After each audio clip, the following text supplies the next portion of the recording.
Hey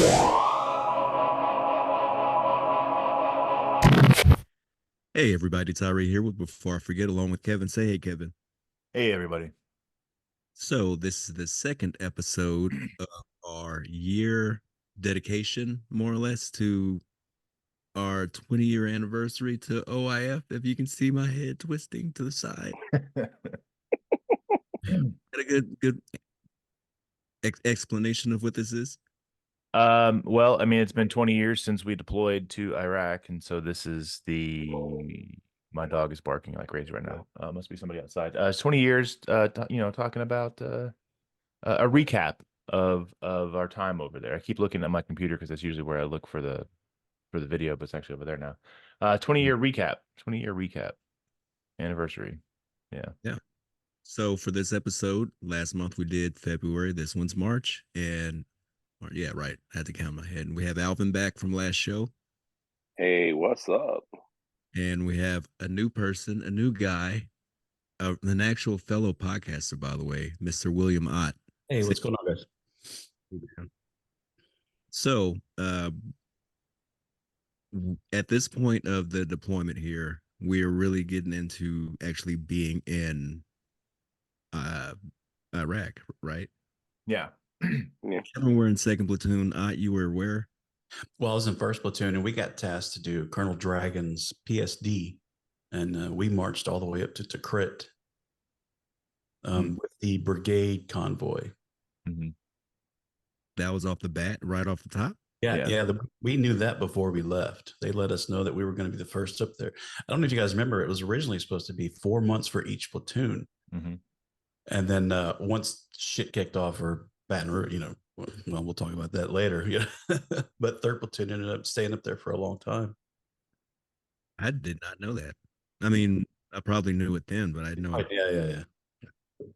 Yeah, no, I remember that being a thing. That we were doing these rotations. So one platoon would be in Tikrit, the other two would be in Samara, and then we would rotate up to Tikrit. Kind of because that platoon up in Tikrit was acting as the PSD, personal security detachment, and I think we were looking forward to that rotation because we felt like it was a sort of a break from all the business in Samara.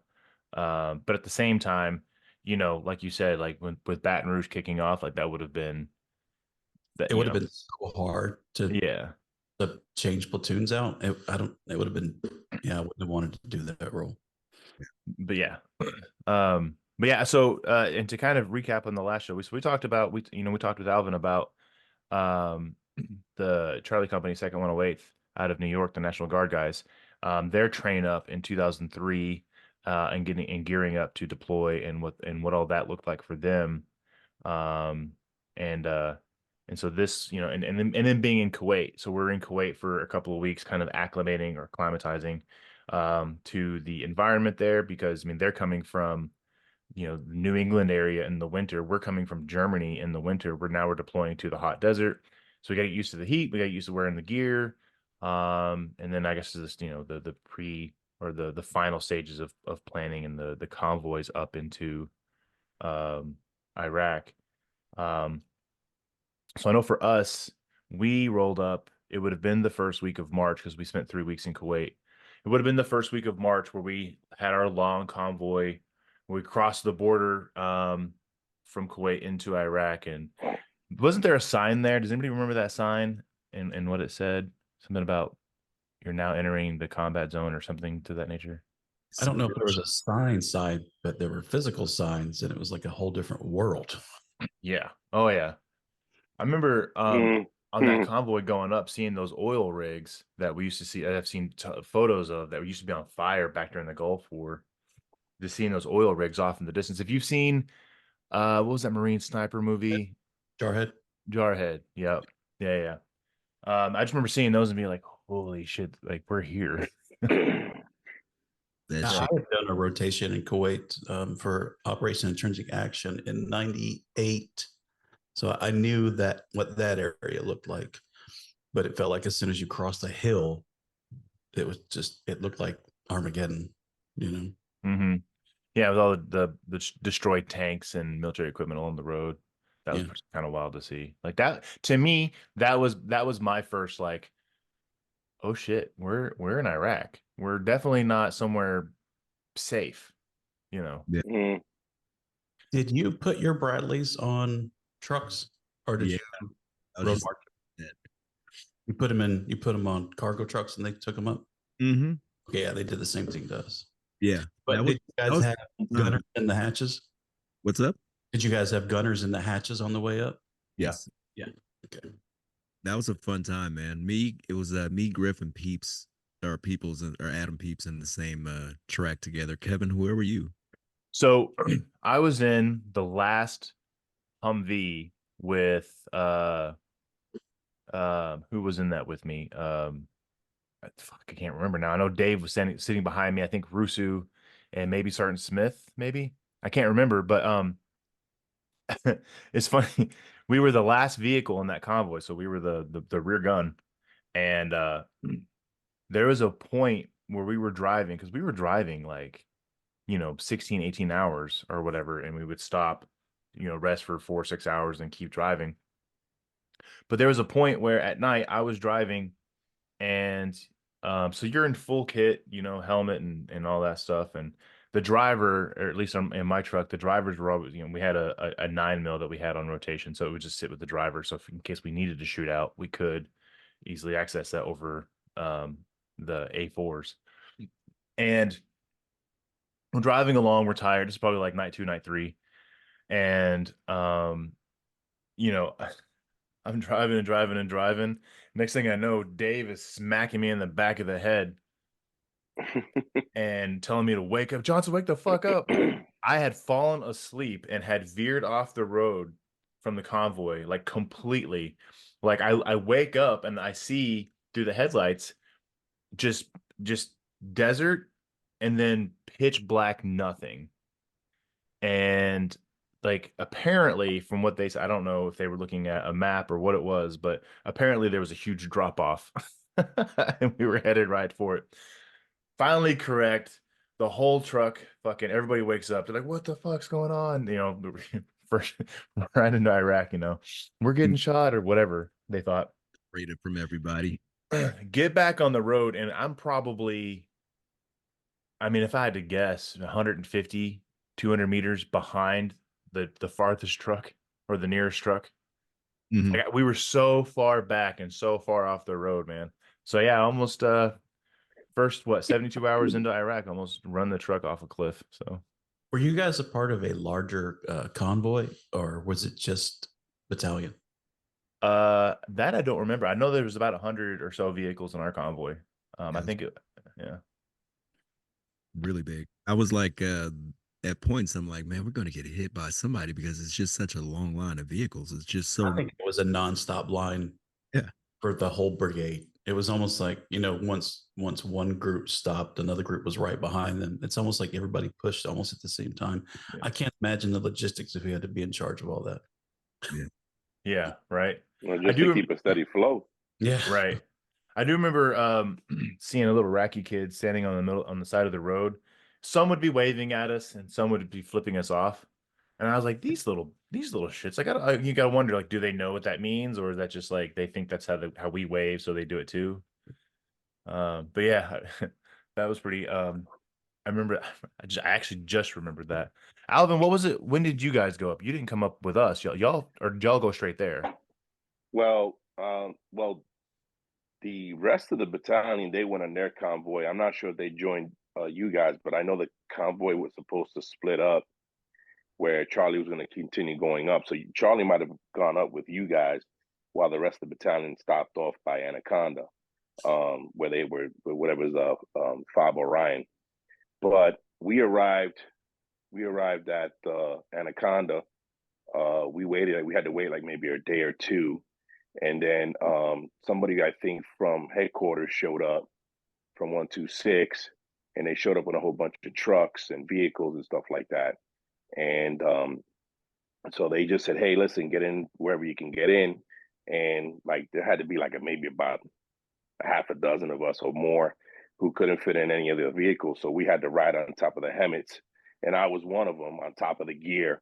And so we rode up the 30 miles from Anaconda up to Brassfield.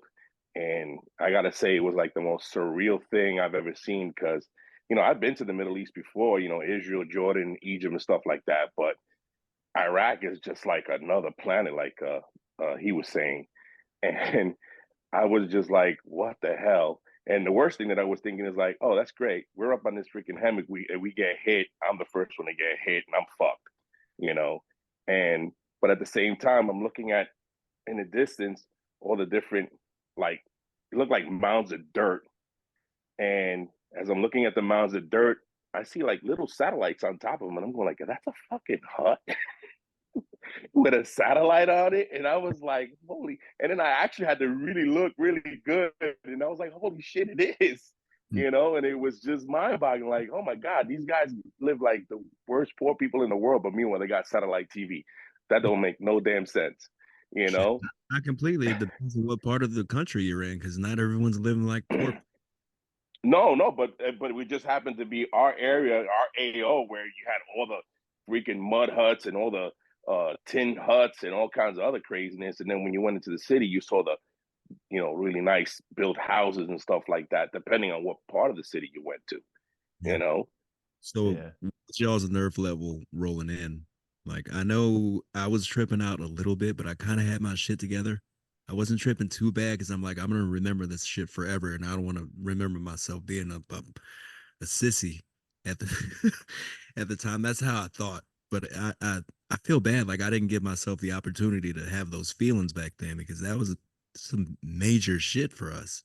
Like as a battalion individually, like this is the time that we're fucking the work that we've done, all the practice and all the fucking it's game day, baby.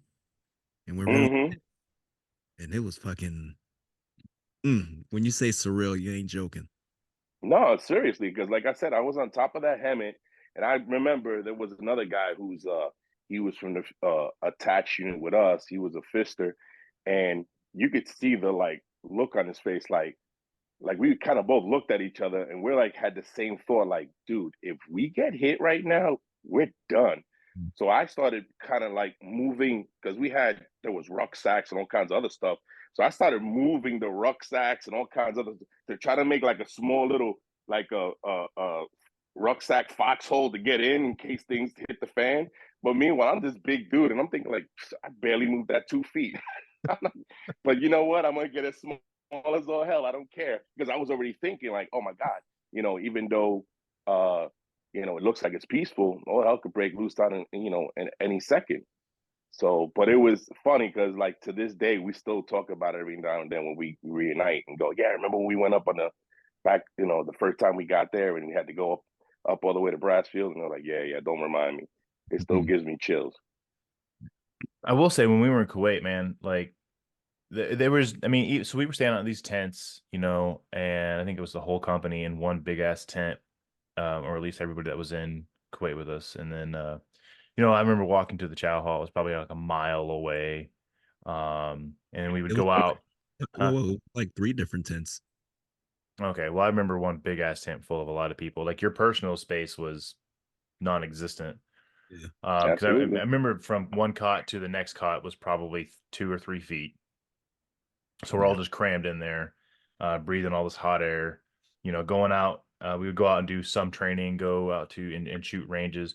I have 2 pictures that I took. That day we went out to some range and we had some SF guy out there teaching us how to like shoot over each other's shoulders kind of. And we got out there, like it was dark out. And I remember taking a picture and then like 5 minutes later taking another picture, and it was completely pitch black and then completely illuminated. Like once the sun comes up there, it's up.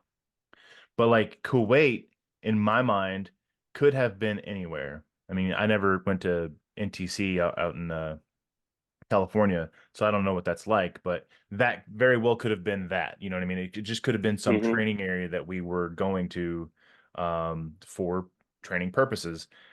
But when we rolled into Iraq, it was suddenly like this is not a training area. This is the real deal. And yeah, like suddenly, like I don't know if I felt like like you were saying, like I think I just kind of felt like, okay, I need to be more on guard, more watchful. Obviously, don't fall asleep while driving, you know. But it was definitely a two different feelings for sure for me. Yeah. I don't know if you guys, I think you guys, I got the feeling of we're not in Kosovo anymore. Yeah. Yeah. You know, did you both go to Yes. that one? Yeah. Mm. So it was like, well, this obviously ain't Kosovo. Yeah. Mhm. Yeah. For anyone listening, just before this deployment, what 6 months prior, a year prior? Well, actually, it was 14 months. bullshit. So, and that's what he's talking about. Maybe one day we'll do a Kosovo remembrance kind of a Oh, thing. my bad on that one. Oh no, it's dope. Oh, no, That's we've talked about Kosovo quite a bit. But in case people are listening that don't know that we went to Kosovo, we went to Kosovo in 2002 for 2.5 months for peacekeeping. And yeah, two different, two different everything. I remember actually being more nervous flying into Pristina in Kosovo than I did because I never deployed anywhere. I didn't know what that was like. You know, this is my first time doing anything officially real army. Do you know what I mean? And so flying going and honestly, I think that benefited us a ton. Not just because like all the guys that went to Kosovo, most of us went to Iraq, but also, I mean, we were familiar with, you know, picking up and going off to some third world country and doing a job. And I think, I mean, that definitely, I think, gave us a level of preparedness that helped us a ton for what we were going to experience while in Iraq. yeah. So now I guess we're getting to our fobs, our fob now. It's Brassfield Mora, which was a converted corn silo, grain silo, some shit like that. Yeah, grain Yeah, it was a silo. grain factory. Yeah, it had grain silos, it had grain bins. Mhm. If I remember correctly, there were like five. There were empty bins behind us, which there were about maybe 10 of them. There were in rows of five. Then we had our area, our living area, which was five. And then you had the ones across was from us, which is also five, which had the EPW area.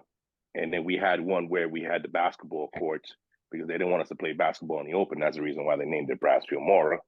Um, and because I remember the story the second we got there, why I got named that. Um, I'm not sure if you guys heard No, about no, it. no. I've never actually heard that story. Go ahead and tell us. So the reason why it was named Brassfield Mora was because it's named after two. I believe there were two specialists or two privates, one Brassfield, one named Mora. They were playing basketball right outside in one of the open areas where they got some incoming, and they both got mortally wounded. So they named they named the base after both of them.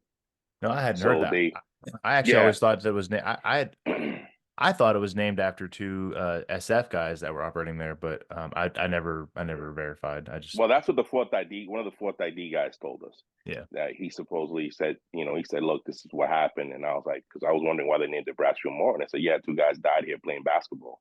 And that's the reason why they moved the basketball courts inside that grainy bin area, which Mhm. was right next to the EPW, whatever, that grain silo area that they had as well, Yeah. which that's another story because we had to do that detail and that was hilarious as all hell. Yeah, Was it that an artillery unit you guys took over from? I don't remember what was Yeah, there. It was artillery. I believe they were artillery. Yes, I have no idea. absolutely. Yes. I don't remember what they were. I just remember getting to Brassfield that first day, right? So we got there at night, go to bed, wake up, and going down to the chow hall, um, which was also where the gym was and the phones and computers, and walking past some guy that was there for the initial invasion, and he was in BDU pants, um, a BDU or DCU top, desert boots. I mean, he was in it was a combination of the two uniforms at the time, the BDUs and the DCUs, and he looked ragged. He looked worn out, exhausted.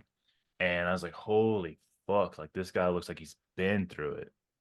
And I remember thinking in my head, like, what what the fuck are we about to get into, man?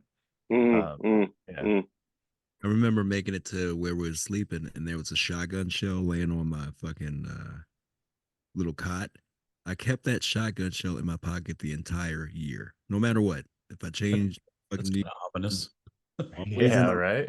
right? I'm like, it's there for a reason. I'm like, I have to fucking do something. Your good luck charm. Yeah, so in my pocket it went, man. Everywhere I went, that shotgun shell was on me.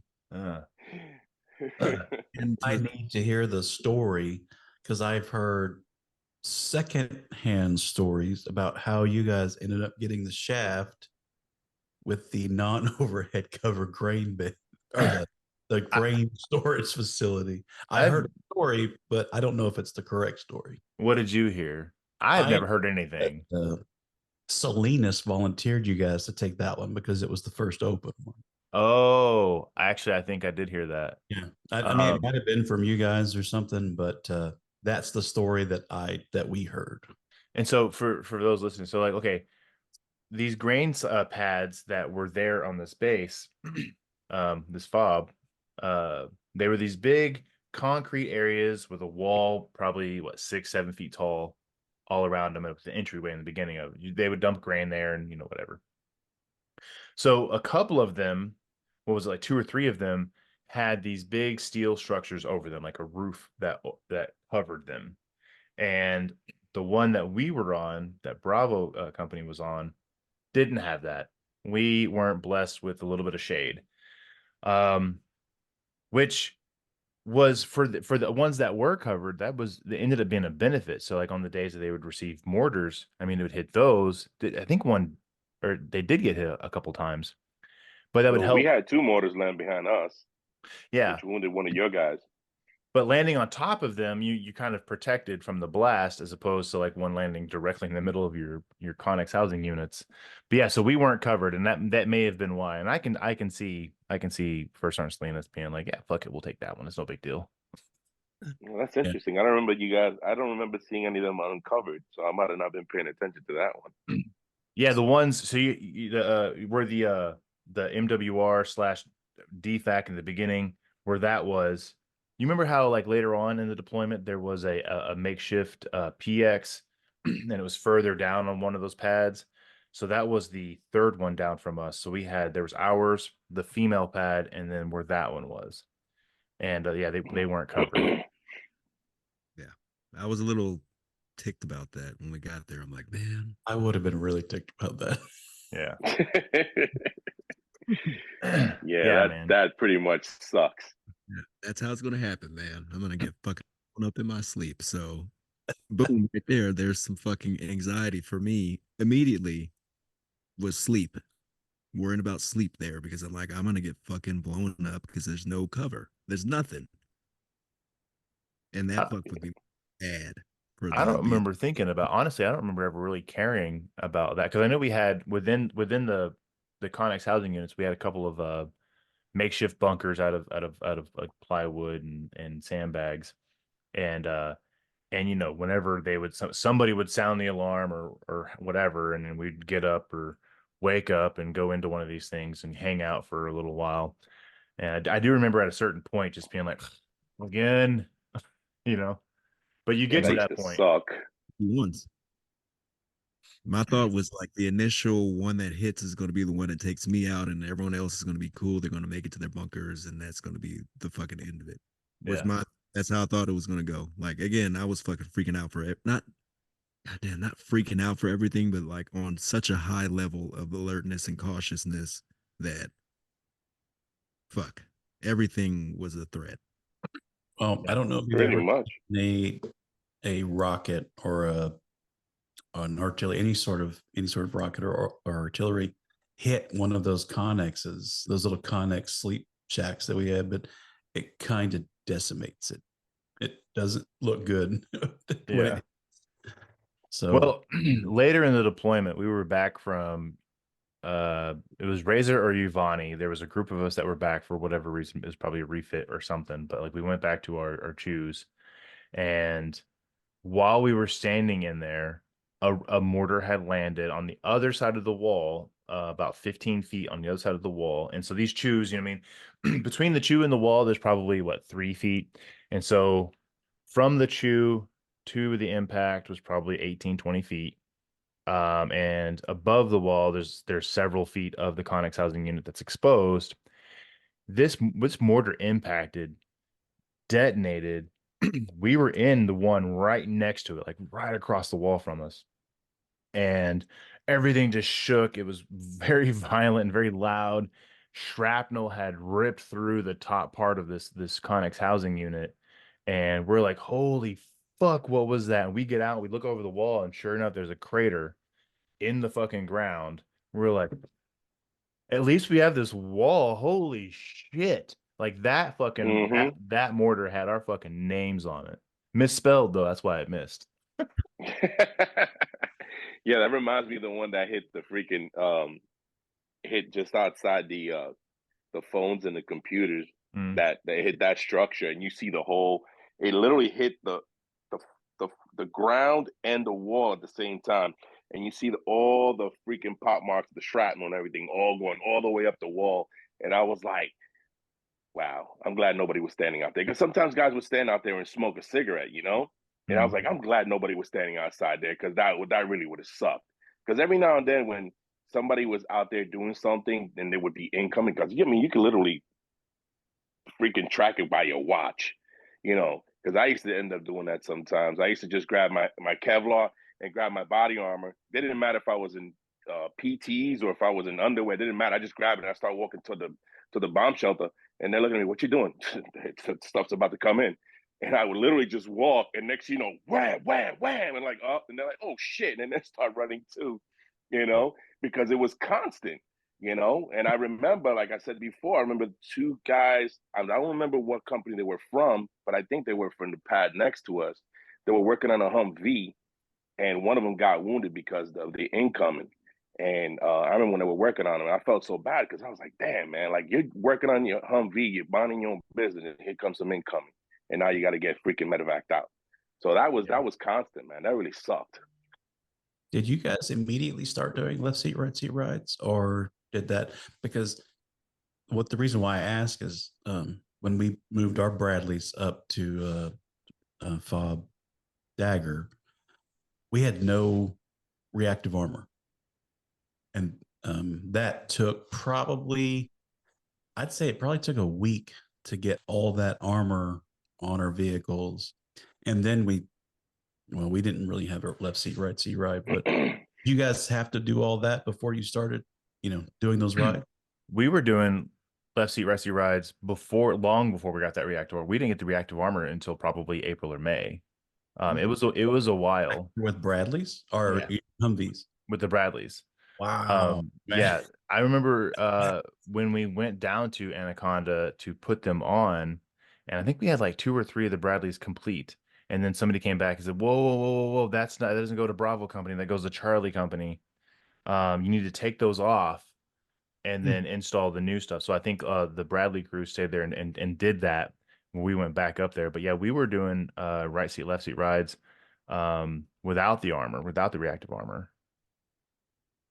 But Yeah, for a good while. And you know what's funny is when they told us what they were and then we're getting them, I was like, and we were going out there without that? What the fuck? Blown away. Like, you sent us out there with no armor, thinking to myself. And for those that don't know what reactive armor is, it's these blocks that go on the side of a vehicle, and they're packed with a low grade C4 or something equivalent. That whenever a charge, something larger than a 50 caliber round, which is like the size of my thumb, the projectile, when it hits it, it detonates the charge within the reactive armor and blows anything away from the vehicle. And this is important when it comes to like RPG 7s that are like dual charge. You have the first charge that is meant to impact and bore a hole through the existing armor on the vehicle. And then once it's through, a secondary charge ignites or detonates and pretty much creates a vacuum on the inside of that vehicle. So you can imagine what a Bradley with a crew of 3 and 7, 8 dismounts sitting in the back, what kind of damage that would do. And RPG 7s were very common when we were in Iraq.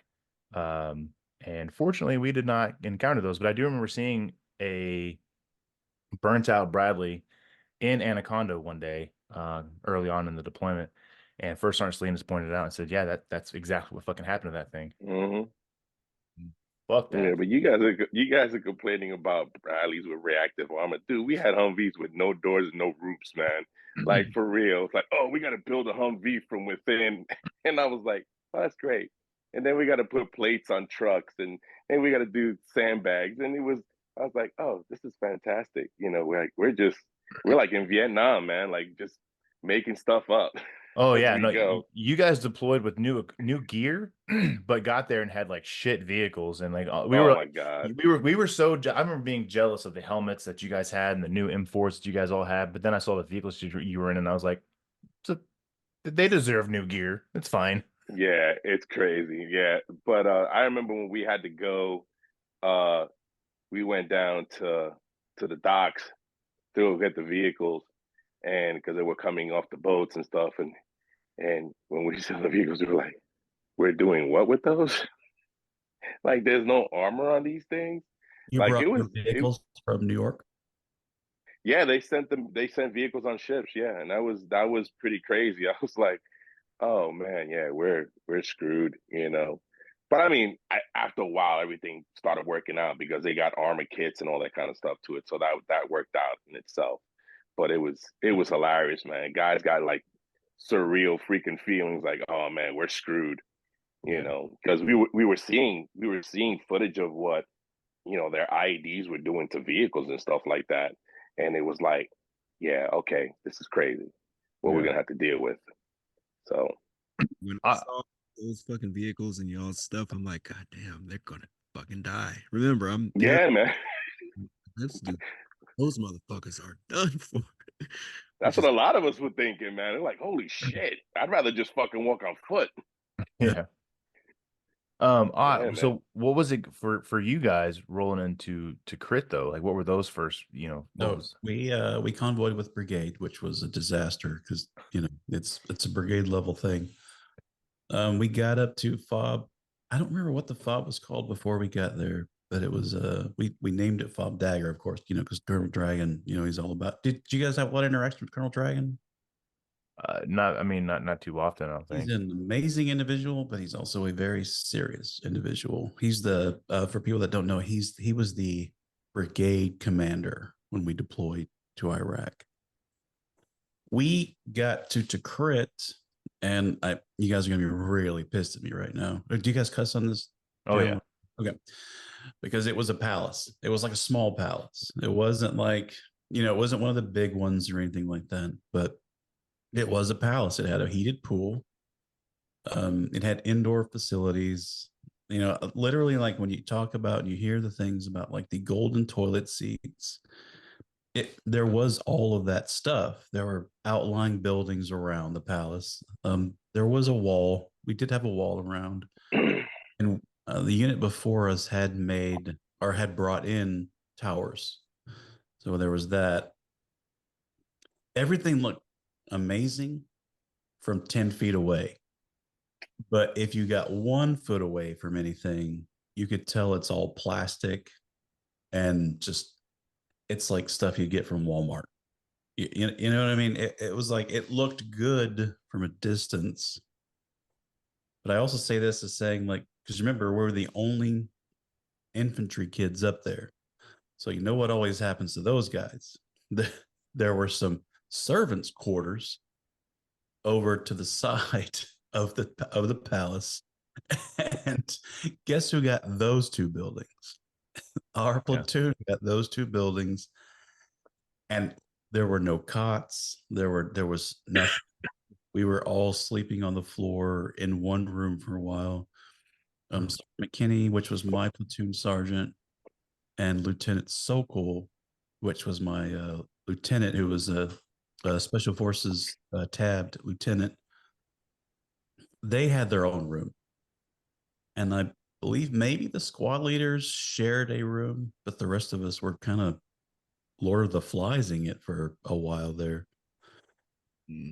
All these, headquarters, all these brigade, headquarters people they've got their own rooms in there. Some of them are like maybe 2 or 3 to a room. And, we're over here just living in squalor. um, I didn't hear about that. It's the first time I heard about that at all. yeah, it was a palace. And, what It's interesting to hear you guys talk about. You took your Bradleys to Anaconda, which was the FOB, what is the big FSA that was, I think, in the northern part of Iraq. But it's interesting to hear you guys talk because if I remember correctly, a bunch of pallets just showed up one day with a bunch of stuff on it. And I don't even remember if there were instructions. I don't remember if there was a human being that came down to show us how to put this stuff on. We kind of had to figure it out on our own. What stuff? Welcome to the club. Put the reactive armor on. I'm sorry. Yeah. Put reactive armor on. So it was almost like we got a box of Legos with no instructions. Mm-hmm. And they're like, we'll build a pirate ship. You're right. So I we don't- had to do all that. I don't remember if we had anybody showing us how to put them on. I mean, and even if we did, it's not like I would have been paying attention. I'm not one of those people that follows instructions. We didn't, we didn't do a left seat, right seat ride because I don't know who owned this palace before we got there. Because when we got there, it was like, we didn't do a left seat, right seat ride because all we were doing was, all we were supposed to do was, drive the colonel around and get him from meeting to meeting to meeting. So there was nobody there that, we didn't have a battle space like you guys had. We were everywhere from northern to Crit all the way down to Samara. Mhm. And everything in between where, Second Brigade had people at. So yeah, and we just kind of had to figure it out along the way. Luckily, we had I get goosebumps talking about these two individuals, but I probably had the best chain of command for a platoon on the planet. Because I had Sergeant McKinney and I had Lieutenant and those guys were just like, well, we don't know what we're doing, but we're just going to take it hour by hour. Just get from breakfast to lunch. We'll get from breakfast to lunch, and we'll get from lunch to dinner. Mhm. That's kind of how we rolled every day. And of course, we did the majority of the little compound security that's manning most of the towers. Because everybody had way more important jobs than we did. You got to up sleep times with that too. Yeah. Eventually we did get cots, and eventually we did take over a second quarters, like a separate servant quarter building. So we were able to spread out a little bit more. But yeah, and then we just immediately, we woke up, we got there in the middle of the night, and 7 a.m. or as soon as we got there, they came to Lieutenant Zolgan. We're like, hey, all right, well, Colonel Dragon's got to get down here to this place tomorrow. We got to go. And now you guys go back and talk about like having to, fix vehicles and put armor on vehicles. I mean, Colonel Dragon, our PSD group was running around in soft shell Humvees. Yeah. Yeah, I remember Dragon. I remember that base in Tikrit because we did a couple of runs up to You go up Tikrit. there? Yeah. Yeah, we did. We did prisoner runs. Yeah. I don't know what the hell we were doing. All I know is that when they used to put up a convoy, said, "Yo, come on, let's go. You're taking your truck with your people and your guns, blah blah blah." And then they would set something up, and then we go up in a, I don't know, whatever 10 convoy vehicle, with packs, and go up there, and we just sit back and wait and take pictures of all the palaces and stuff like that. Yeah. It was kind of cool looking at the palaces where they had put some cruise missiles through. That looked pretty cool. But yeah, and then we get back in the trucks again and then head back out. And that was it. I think I must have done at least 3 runs up to Crete, up to there. I guess they called it Fob Danger or something like that.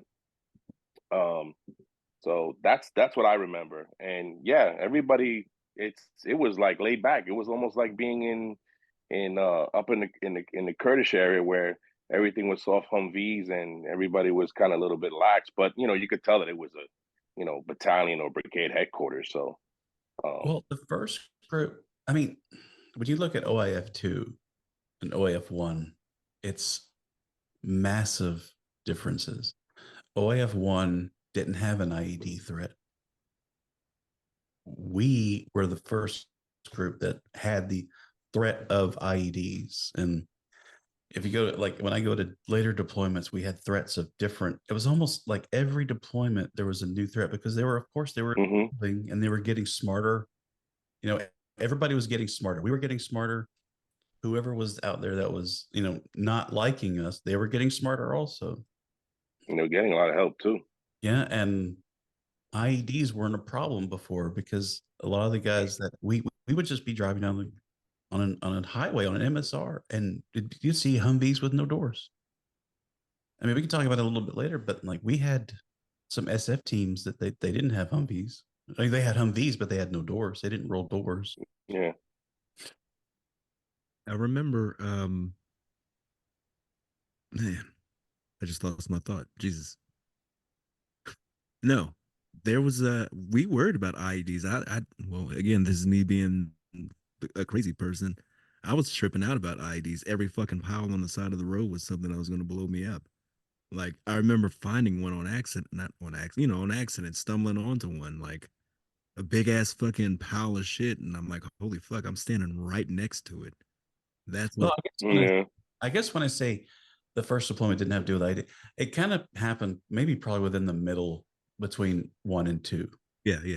That's probably about where it started, because I do remember we did get classes on IED, things like that. So, but it just wasn't as OAF1. I don't think it was the focal. I don't think it was as big as a focal point as it was when we were there. I don't think it was as sophisticated either, because I do remember getting briefed while we were still in Schweinfurt about dangling soda cans from bridges to detonate to take out the turret gunner.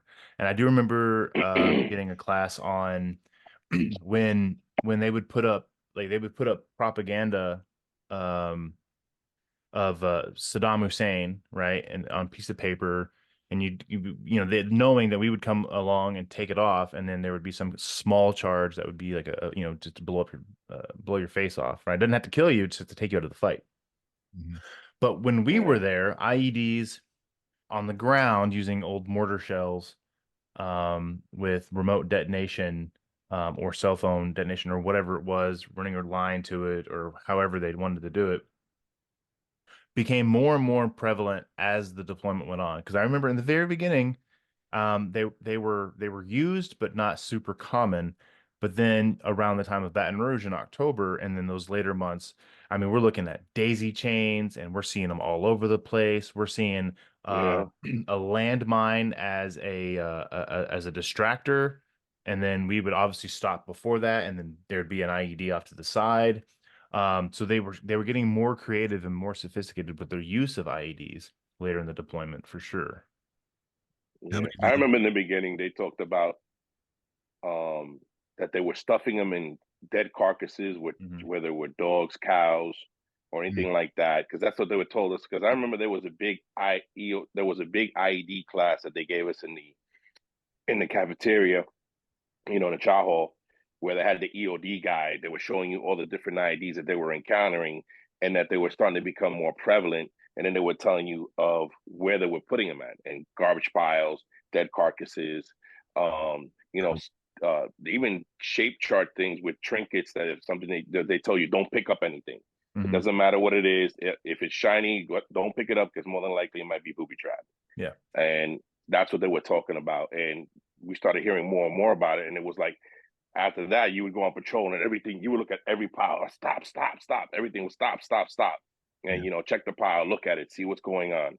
And, like there was not enough EOD guys, and they were getting called, and you would stay out there for hours waiting for EOD to show up, and then it would be nothing, So that's what sucked about that. Yeah. I mean, the fact that they told y'all not to pick something up, man, you didn't have to tell me nothing like that. Kind of take the progression of the IED, how it progressed during our deployment, and then the start of the VBED progression started in our deployment, and then it kind of progressed and kept going because I mean, we can get to October when you guys finally get there, but like V beds were not, we didn't, we didn't prepare for any of that stuff, Yeah. and then, when it happens, then we have to go back and change our whole game plan, you know? Yeah, no, VBIDs were not that common in the beginning at all. And then they started coming and we're like, hey, so we got, there's a threat of a VBID attack. And I just remember being like, what is a VBID? And vehicle borne IED. And like, oh, okay. I've never heard that before. But yeah, they did get, and that's how you were talking about how, they got smarter and we got smarter. I mean, that's just how combat roles, right? You have two opposing sides. I mean, it doesn't have to be combat either. I mean, you look at like the battle between Apple and Android to create the best smartphone. You know what I mean? Like one side will come out with something, and the other side will, try and like, oh, how can we improve upon that? And combat's the same way. Like, okay, so the enemy comes up with one method of destruction, and we figure out a way to defeat it or at least avoid it, and then they come up with another way based on our new tactics. So it's ever evolving, and we have to evolve with that. Um, so hearing the stories of guys who went over with us and then went back for that 06 deployment, and then through later deployments, it is really interesting to hear the specific threats and or what they consider specific threats during those later deployments and their ways of combating it. Because I mean, you might be driving on the MSR and you might encounter an IED or an ambush of some sort, and now you're pulling off and you're doing a herringbone, right? And you're setting up this little blockade thing, and now you're going to fight off the threat or whatever it may be, while you assess damage within the the the 360 that you formed or whatever. I do, but at the same time, on a lot of missions that we were running on, I don't remember one time receiving an ambush while traveling on a road and pulling off to do a herringbone. I remember us mostly just rolling through it if we had no damages to any vehicles. Because who the fuck really wants to stop in the middle of an ambush?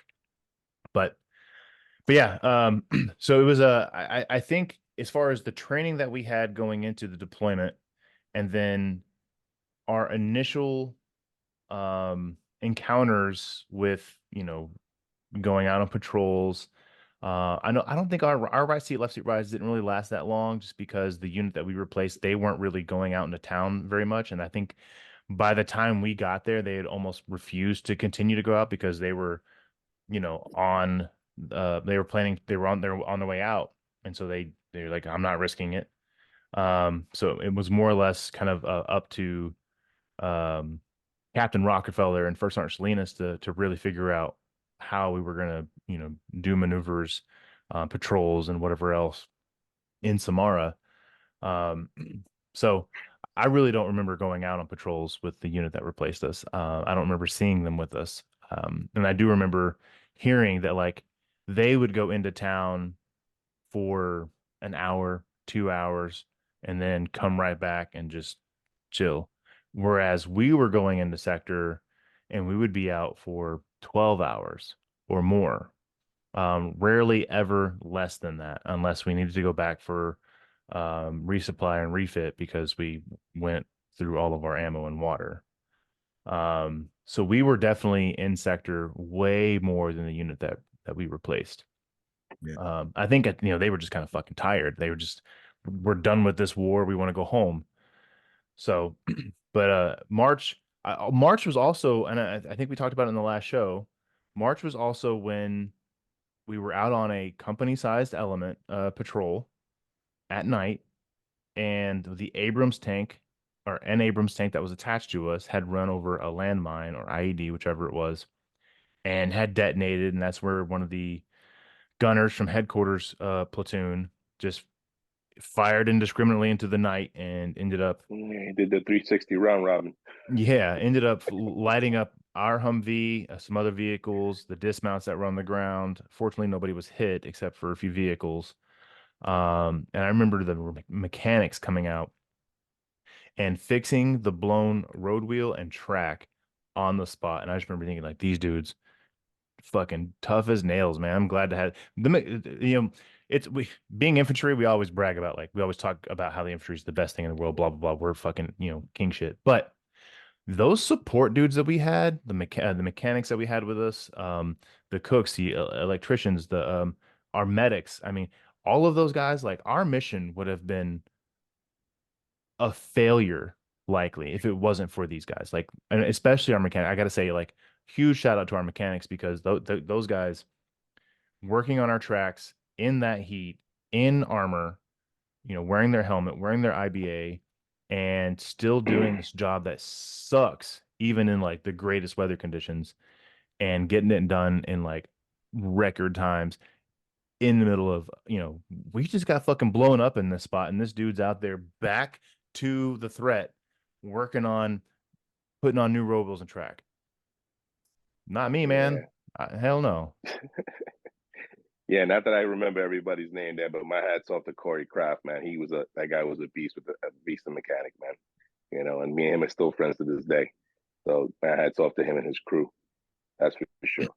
Yeah, hell yeah, man. I mean, all of those guys, dude. Like, I just remember thinking, because we were only there for like 3 hours while they fixed the track on that Abrams, and pulling security so these guys could safely perform their job. I don't know. It's just wild to me. I liken it a little bit to if you look at World War II footage, anything, it's like these guys would come in with these planes that were, on fire, 10,000 holes in them, and these mechanics would have these trucks, these planes back, and by morning when they had to go do another run. I mean, our mechanics were top notch. I don't have words. Our medic, Coney, our medic that we had, he was top notch. You know what I mean? Like, I got no words. Like, yeah, man, those guys, amazing. Mm-hmm. I never really thought Absolutely. until you brought that up. Like, our support was fucking dope. Like, we were a group of fucking people running at the top of your possible fucking abilities. We were fucking killing it as a group. And the mechanic I wanted to bring up was Sergeant McCleary, and he passed away recently from cancer. But I remember Oh, damn. always fucking working on shit, always knocking shit out. Big ass fucking smile on his face. He was always pumped, fucking doing shit. Yeah, the dude, like, they would have worked through the night to Bradley up, and he's like going to get an MRE from the little chow hall we had, and he's like joking and like just having a great time. Jesus. Yeah, those guys had to be run more ragged than we thought we were. And I gotta say, and I'm sure you guys probably remember this from when we were still back in Schweinfurt for during that time in 03. But like, we would go out to the Rock Fabrique, Tabasco's, Rock Corner, you name it, right? Didn't matter where we went out. We would see all of our 126 guys, and it's like it's a nod, hey, what's up? Especially if it's Bravo Company, right? Like, because we all knew each other. But like, everybody knew the mechanics, everybody knew the medics, everybody knew these dudes.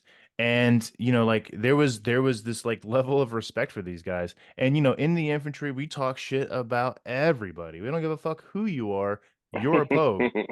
But when it comes to our support crews, like I remember what's his name? Our battalion supply guy that we had. He was our Iron Spader throughout 2003. Do you remember him? Cannot remember his name, man.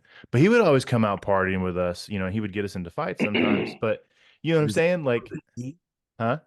T? Did his name start with a T? I don't know, man. It's 20 years ago. But I mean, like, it was one of these things where, like, you would see, like the 177 guys, or like the artillery dudes or whoever, some other unit, the 118 infantry guys, and we're trying to fucking fight them, or they're picking on one of our mechanics or whatever, and it's like, fuck no, dude, that's our mechanic. Fuck right off, you know what I mean? Because, and then so when we get to Iraq, and like there's this, like, we have this established rapport, we have this, like, this friendship, this camaraderie, this relationship that is just, it's tight. And these dudes, like you said, they would work through the night to get our tracks or get our vehicles back up into working condition, and we would be, like it never happened. And these guys are just phenomenal, man, phenomenal. Absolutely. I But don't know. You guys brought up I don't mean to get on a touchy subject, but I know you guys brought up Kreider Mhm. at the beginning of the show. Was that in March? That was. Okay. Yeah, it was in March. Yeah. And I'm over here personally I was trying to figure out a way to lead up to that. Yeah. Well, I'm sorry, Terry. I know No, you. no. I Like, just, thank you I for, kind of would like to hear from your perspective because we were, we were so far away, and I'd kind of like to hear how, what you guys were thinking then. the way I think of it, man.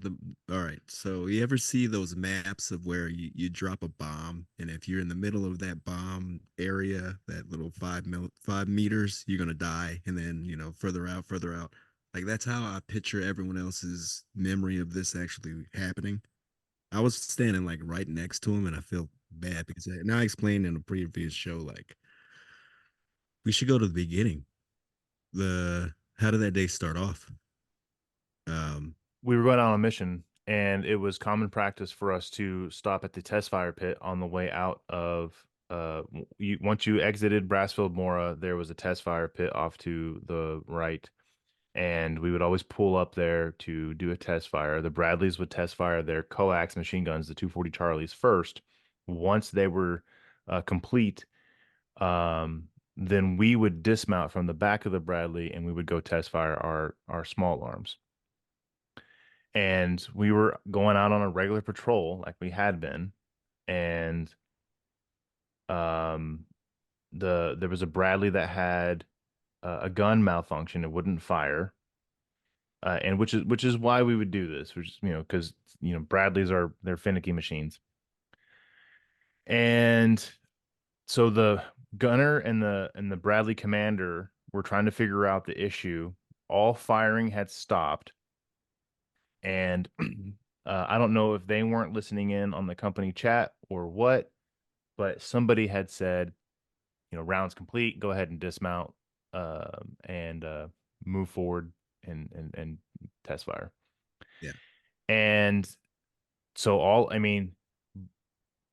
the dismounts were. I remember everybody being out there, not to get in, but like I wasn't where Tyree was. I was probably 20 meters away, and I'm up on the edge of the berm. And I remember seeing somebody shoot that the port firing weapon on the Bradley, Mhm. and that was the first time I ever saw that thing shot. I was like, oh, that's fucking cool. And then next thing I know, like I look over, and that's where I see him falling to the ground, and I see Doc Skillen had hurled his M16, going for his medic pack or whatever, and reaching over or coming over to Kreider to do first aid stuff.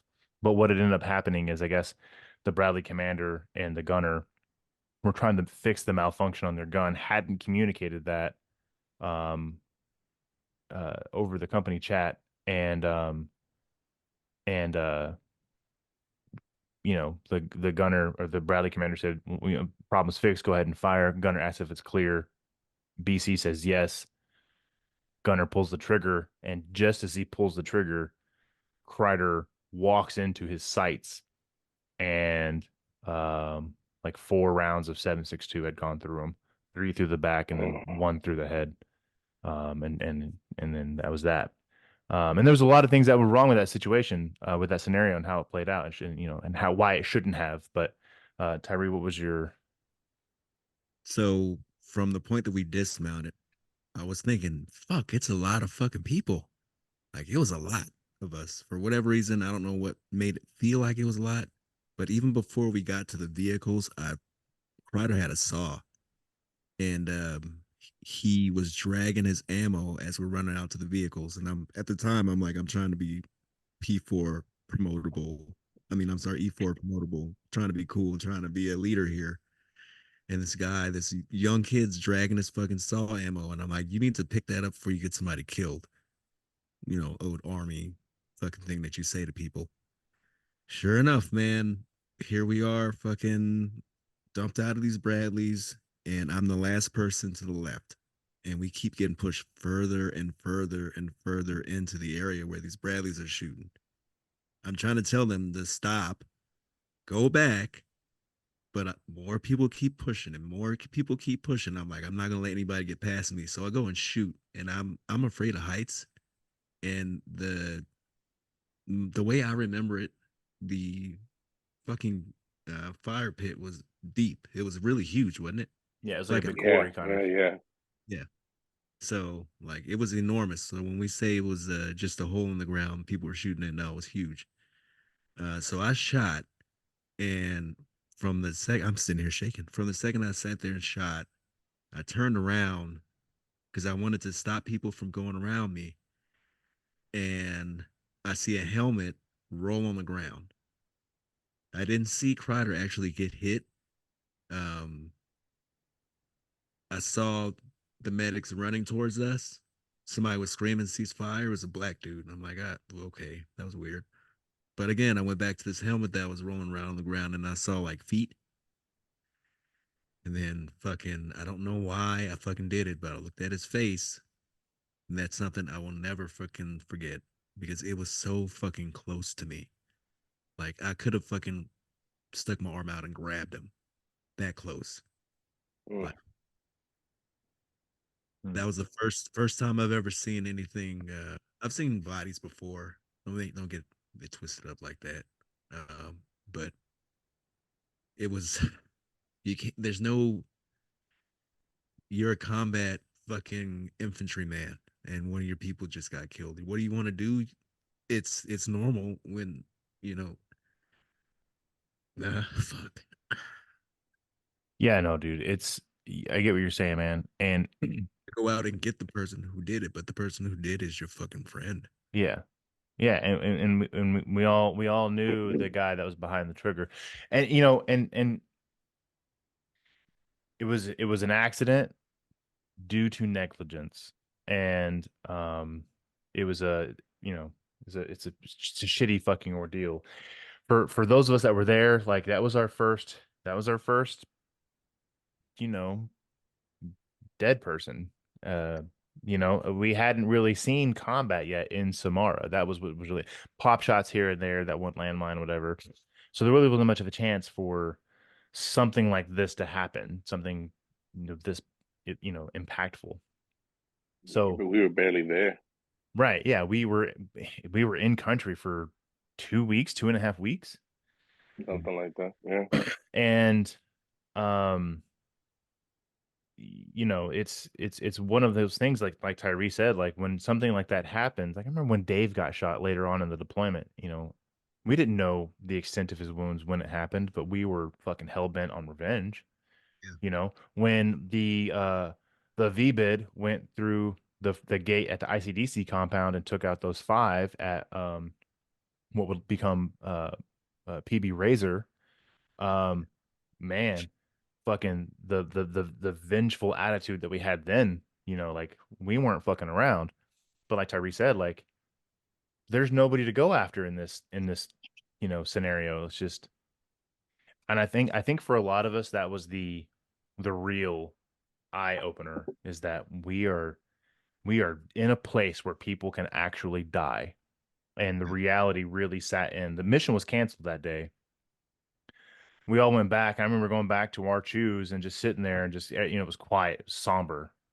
Mm. There weren't a lot of jokes except for from one particular NCO that people don't, we've kind of, but like there weren't, it was a lot of sitting around being like, fuck, man, like, fuck, you know, uh, and if you want to say things happen for a reason, maybe that reason would have been to open us up to the fact that like this shit's real. Hmm. Yeah. That was the real. Yeah, I could tell you, Mm. and sorry about the cutting you off, but uh, I didn't know Kreider, and of course I was barely getting to know some of the people there um, as I met him. But I remember when we got the word about that, it literally sucked the air out of the room, and we were just all standing there or sitting there stunned. Because I remember, I think we were doing, if I remember correctly, we were doing weapons cleaning, some of us, because we had just come off the 113s that were parked at the different battle positions, um and when they said that, it just sucked the freaking air out of the area, the room, whatever it was. And we just sat there quietly because we just couldn't believe this had just happened. And we were quiet for a while, man. Like, we just didn't even know what to say because, yeah, as you were saying before, when it happens to one of ours because of the enemy, yeah, we're ready to go out and do something about it. But when it's a blue on blue situation, it's like, whoa, what the hell? You know? Well, And, fucking hug the fucking you dude know, who shot. Like, man, it's How was that news received in where you guys were? Well, we were, I think we'd been on a mission and we came back and Sergeant McKinney told us, he said like, hey, we've got some word from Brassfield. And they said that, Kreider had been shot. And then they didn't really want to tell us what had happened, if I remember right. And then they said, that it had been the friendly fire thing. And I felt really shitty because I didn't, was he a new Our newest, yeah. right before leaving? Yes, he was our newest person in the battalion. I think he'd only been in the unit for 4 or 5 months. And if I'm not mistaken, he was also our youngest. Yeah. Yeah. Because I like, we started looking at each other and we're just like, I don't know who Kreider is. You know what I mean? Like, I knew the two other individuals that were involved in the, in the miss in the Bradley, but I just did not know. We didn't know who Kreider was. And it was the same when, okay, so you guys might know better than me. There was a generator accident on Brad. mm-hmm. Yeah, Kreider before that or after that? Oh, that was way after that. That was yeah, April. yeah. Oh, so Compo died later. Okay. I guess that's where I'm having my memory issue. I didn't know who was first, and you can get well. I'm sure you guys will get to that later. But yeah, it was. It's like those movies you see where, it's almost like you get a wide shot of a dude, and then it like zooms in on the person. I kind of think that's kind of how we all felt. Where it's like, well, okay, this is real. Like just like before, with the whole Kuwait statement, but like, okay, well, this is real. And I remember getting briefings and I've done 4 deployments and I remember getting briefings and even I told my guys so many times the first 90 days, just please, let's get through the first 90 days and we will be okay. You know what I mean? You try to make sure that everybody's on board with that. And yeah, I mean that first 90 days, man, God, there's so much growing pains. And it's terrible. Yeah. And like everyone here is saying, if you're listening, that's when it really, really, we're there. We're in it. It's fucking started. This fucking deployment is really real now. And we had the day off from there, but I remember sitting in the room with everyone else, just kind of staring off in the distance, like, what the fuck just happened? But at the same time, it's like, man, we're still here. It's not going to change us being here. We still have shit to do. I remember, seeing those old war movies where, they lose a battle buddy or some shit like that, and they just right back into it. It seems like the next scene, but no, man, it's 20 years later and it's still there. But like I said, the Absolutely. show. Did you guys do a memorial? I'm sorry, Terry, I didn't mean to interrupt you. Did you guys do a memorial? We did. Mm-hmm. And I was gonna go. But I got something on, but go ahead, Terry. No, I'm good. That's it. Yeah. So we had that day off. We canceled the mission that day, and we didn't go out. But the next day, we were right back out. And so after it had happened, that was the first time, like I would say that we all had the 1,000-yard stare. And typically, you associate the 1,000-yard stare, like we staring off in the distance, just kind of at nothing. You typically associate the 1,000-yard stare with something, that you directly experienced, which I guess we kind of did. But like it was just one of those things that like you're in thought, you're lost in what just happened, and you're trying to process it. And what's next. When we had the memorial, I had never seen anything like this before. We had our formation, and it was in front of that painted wall that said Fob Brassfield Mora, and it had his boots and his rifle with the bayonet fixed, and his helmet on top of it, and his dog tags hanging from the pistol grip. And we're standing there in company formation, and they do a roll call, and they call the name the name of the person before him in the company in alphabetical order, and then they call his name, and there's obviously no response. They call his name again, and there's no response. And every time you heard Kreider, Dustin L, Fuck. and there's no response, you're just like, fuck, man, like, we get it, he's not here. And then they play taps, and like to this day, I can't fucking hear taps without thinking about that event or when those five died at the ICDC compound. Like, they start playing taps, and I don't fucking I think the entire company was fucking bawling their fucking eyes out while standing at attention. You know, the most possible Yeah. discipline you can have in a scenario like that, not trying to break the position. And then, you know, there's the salute, the slow fucking salute, and it's just it was intense, man. It was intense. That was he passed March 21st, 2004. That memorial might have been the 23rd or 24th if I had to guess. Um and it was and I don't know, man. After that though, it's fucking on. There was no fucking way you were getting any more of us. You know, he wouldn't have died if we weren't there. He was our youngest. He was our newest. If I'm not mistaken, he joined the army at 17 and had just turned 19 while we like right before while we were there. Um, Yeah. and I mean, he was posthumously awarded the CIB, and I think promoted to PFC or specialist. I can't remember. Um, but yeah, Dustin L. Kreider, March 21st, 2004. It's crazy. Did you That's the guys thing is all? about the whole thing with what you were just saying before. That was actually the first time I ever experienced that, and I know probably everybody else did, not unless they were in some other unit before that and they had lost somebody in combat.